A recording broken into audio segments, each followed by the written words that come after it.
पार्वण पर जयपुर पुलिस व्यापक प्रस्तुति शांति श्रृंखलार सहित पूजा पालन पर जारी हुई एडभाइजरी। जयपुर में पार्वण ऋतु आसिले प्रबल जनसमागम होता है। यह समय पूर्वर अत्यधिक अपराध घटबार नजर रही, जहां दृष्टि रखी जयपुर पुलिस विभिन्न अपराधमूलक कार्यकलाप को रोकने व्यापक प्रस्तुति करिछि।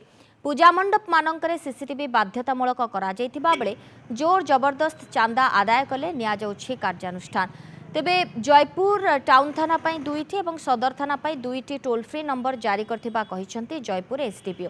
सेपरि डीजे बाजिबा उपरे कटकणा भी जारी होइछे। सहित अमानिया ड्राइवर को उपरे मध्य नजर रहिबो। सहर रे सबु सीसीटीवी को सजाड़िबारे व्यवस्था करा जाउथबा कहिसंती एसडीपीओ।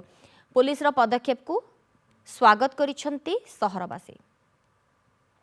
विषय रे हमरो माने गुरुत्व रोची कि जोटा भी पंडाल हेबो विदाउट परमिशन के ही पंडाल करेनि। फर्स्ट कंडीशन सेटा हेबो। आउ पंडाल रो गोटे सेकेंड कंडीशन हेबो कि सबु पंडाल रे जेते भी अछंती कमिटी वाले समस्ते सीसीटीवी मैंडेटरीली इंस्टॉल करिवे। एवं थर्ड कंडीशन रहिबो हमरो डीजे टोटली बैन रहिबो। डीजे के यूज करि परिबे नाही। डीजे द्वारा मध्य हार्ट अटैक हेई पारे। पुलिस जहाँ पदक्षेप नहीं डीजे उपरे किसी गोटे साउंड रो पाराफानिया रही से साउंड रो पाराफानिया रे चालू ताकू किंतु पुलिस को गोटे सुपरविजन करवा दरकार प्रति पंडाल को जाइए। जोर जबरदस्ती चांदा आदाय करके गुड़ाए पूजा कमिटी पूजा कम चांदा आदाय बेसी होची आगर नजर रही। यह स्वागत योग्य पदक्षेप पुलिस विभाग।